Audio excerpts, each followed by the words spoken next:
Katrina Halili, matinding kabang inabot ng bumulgang ex-lover habang nagbibenta ng underwear sa harap ng libu-libong manunood. Isang pangkaraniwang gabi ng pagtitinda online ang biglang nauwi sa isang nakakalokang eksena na nagpayanig sa mundo ng social media matapos makaranas ng matinding pagkabigla ang sikat na aktres na si Katrina Halili sa gitna ng kanyang masigang paglalakbo ng mga pambabaeng kasuotan at undergarments. Isang hindi inaasahang pangalan ang biglang lumitaw sa screen na naging dahilan upang pansamantalang mawala sa sarili ang bituin. Ang pangyayaring ito ay nagpapatunay lamang na gaano man ka-professional ang isang artista sa harap ng kamera. May mga pagkakataon pa rin na ang mga multo ng nakaraan ay sapat na upang maging sanhi ng matinding pagkaparalisa, lalo na kung salisisang hindi tamang oras at pagkakataon.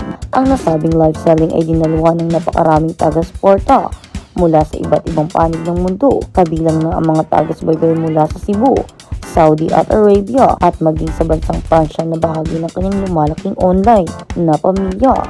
Masaya at maayos na ipinakita ng aktres ang iba't ibang klaseng ng mga wireless bras, shapewear at panties, hanggang sumabaling ang atensyon ng lahat sa presensya ng isang tanyag ng mga aawit at tahimik na nakatutok sa broadcast. Ang pagpasok ni Chris Lawrence na siyang ama ng kanyang nag-iisang anak at dating karelasyon sa kalagitnaan ng pag-flex ng masisilang kasuotan ay lumikha ng isang nakakagimbang ngunit nakakaaliw na tensyon na sumakop sa buong programa.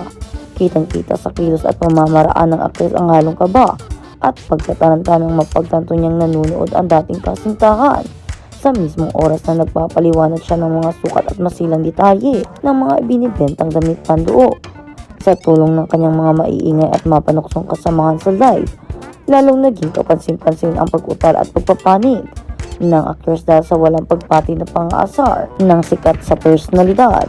Ang sitwasyon ay naging mas nakakatawa at nakakilig para sa mga manonood nang ipahiwatig ng aktres ang kanyang labis na pagkahiya at pangamba na baka biglang umorder sa kanya ng pambabaeng damit ang mismong dating nobyo, isang sitwasyon na nagpalitaw sa kanyang natural na kahinaan. Katrina Halili, inaming kaibigan pa rin ng ex na si Chris Lawrence sa kabila ng pagiging isang sikat at tinitingalang figura sa industriya ng telebisyon at pelikula. Ang pangyayaring ito ay nagbukas ng panibagong pananaw ukol sa tunay na buhay ng mga artista sa likod ng makabagong pamamaraan ng pagninegosyo sa social media. Ipinakita nito ang isang napaka-natural at taus-pusong reaksyon ng isang nagsusumika para sa kanyang pamilya, ngunit nanatiling marupok sa mga sorpresang hatid ng mga taong minsan ay naging napakahalagang bahagi ng kanyang nakaraan. Ang ganitong mga hindi planado at totoong senaryo ang patuloy na bumibihag sa atensyon ng publiko dahil nagbibigay ito ng malinaw na pagkakataong makita ang mga idolo hindi bilang mga perpektong nilalang na laging kalmado, kundi bilang mga ordinaryong tao na tinatablan din ng hiyag, gulat at matinding kilig kapag nakaharap muli ang nakaraan. Katrina Halili, matinding kaba ang inabot